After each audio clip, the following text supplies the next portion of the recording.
So, good morning to all of you. We had completed that HTML in the last video. So, today I'm going to start with the last chapter of term 1, that is chapter 9, network concepts.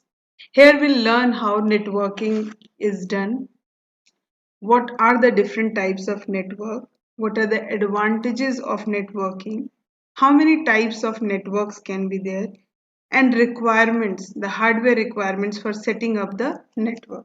So let's start with that.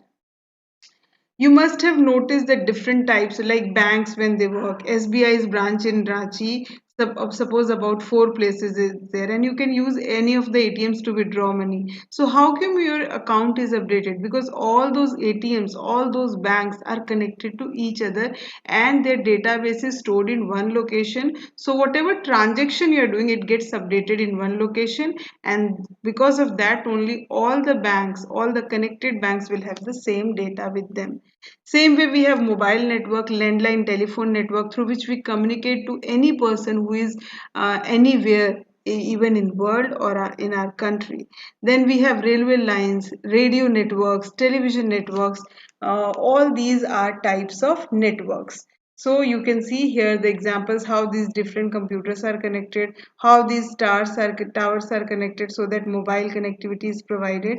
So these all are the types of networks. So if this question comes, what are the different types of networks? You're not going to talk about only computer network. It can be a railway network, a radio network, television network, network of banks and all. And the process of creating this type of network is known as networking.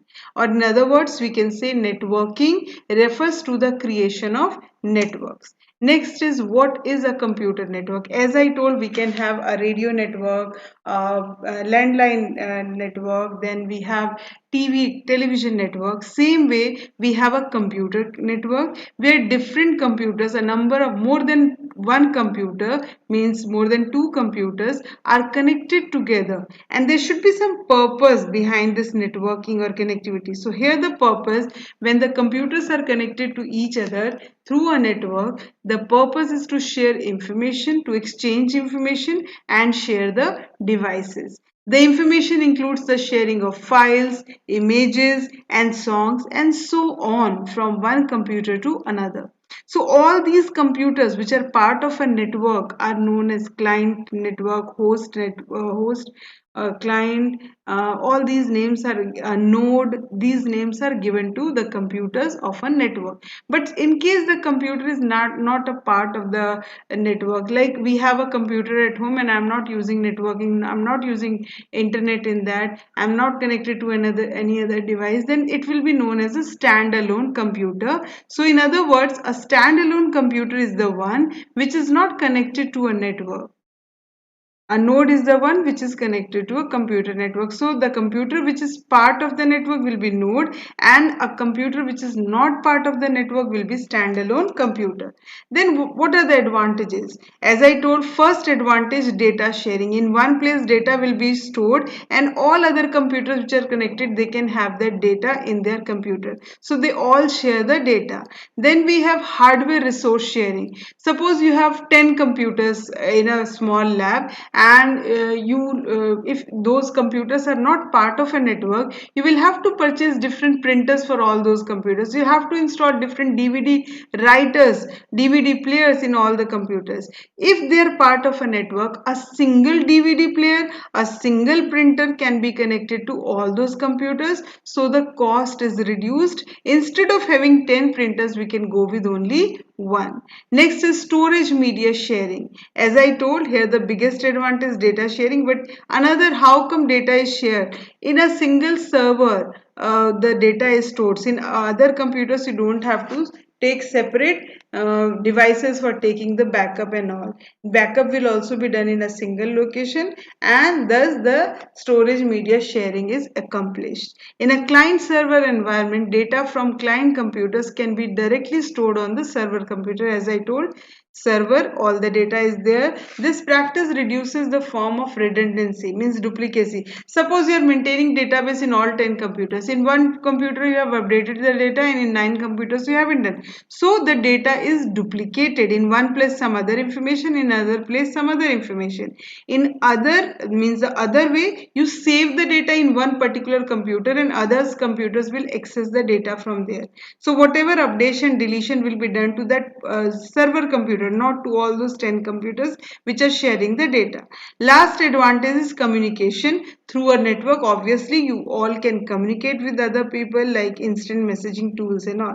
Next is what are the network components, how you can establish a network. First thing, you should have an NIC. NIC stands for Network Interface Card. It is also known as LAN card.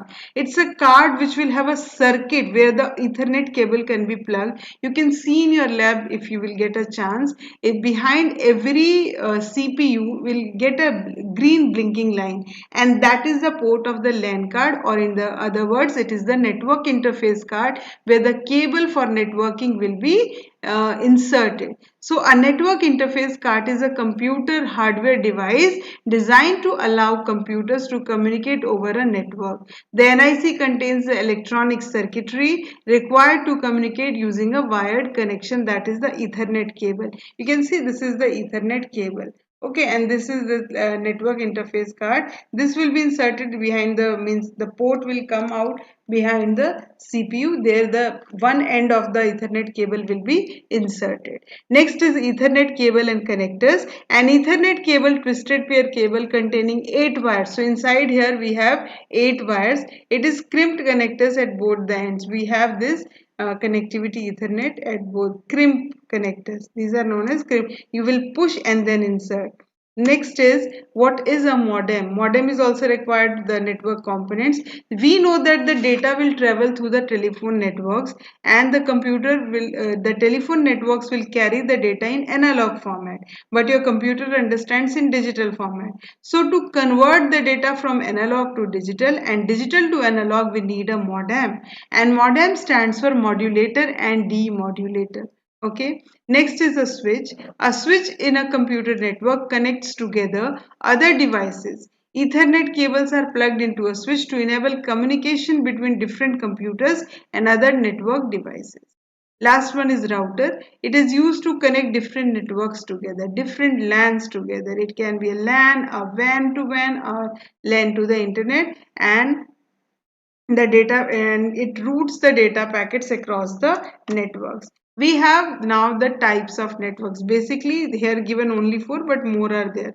First one is personal area network, next is local area network, then metropolitan area network, and wide area network.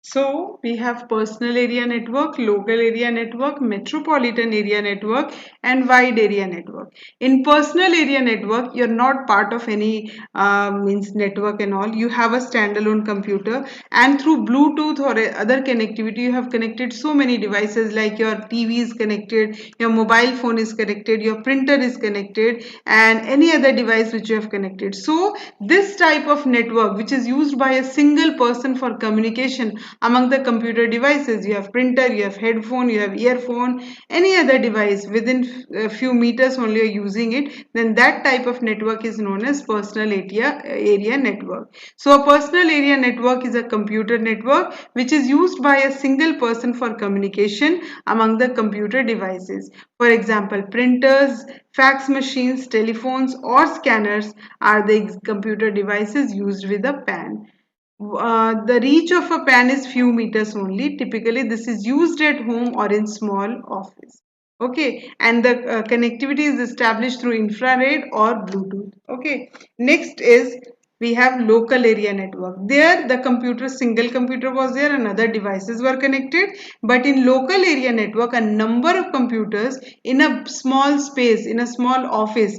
If I'll give you the example, in our computer lab we have local area network. Not more than 50 computers can be there. Okay, so these computers are connected to other, and here the speed will be faster, and it covers a small geographical area, as I told, in our school office, then our computer lab overlap, so only few meters or kilometers area is covered. So a local area network covers a small geographic area such as home, office or any building. These are used within smaller geographic range and have limited communication lines.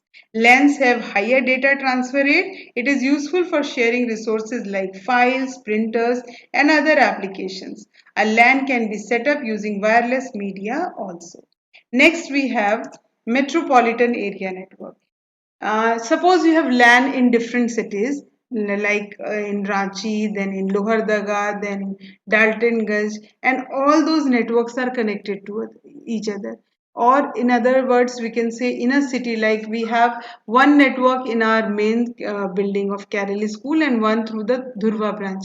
And if both are connected to each other, then that is your metropolitan area network. So we can say that in a city, when different small networks are connected together, then it is known as metropolitan area network. It is a large network that usually spans a city but does not extend the boundaries of immediate town or city or a metropolitan area. So in a particular city, only different networks connected will be known as your MAN or metropolitan area network. Here the data transfer rate will be slower than your local area network because the distance covered is more in comparison to your this local area network. Next we have wide area network. The biggest example of wide area network will be internet. It is geographically independent communication network. It covers a large geographical area, for example network between two or more countries. A wide area network may be privately owned or rented. It has lower data transmission rate, for example mobile network set up by BSNL. So all over the world this type of connectivity is there, and here the transmission speed is very low in comparison to local area network. So this is part A of this chapter. Part B next Monday I'll be posting, and with that your syllabus will get completed. So thank you and have a nice day.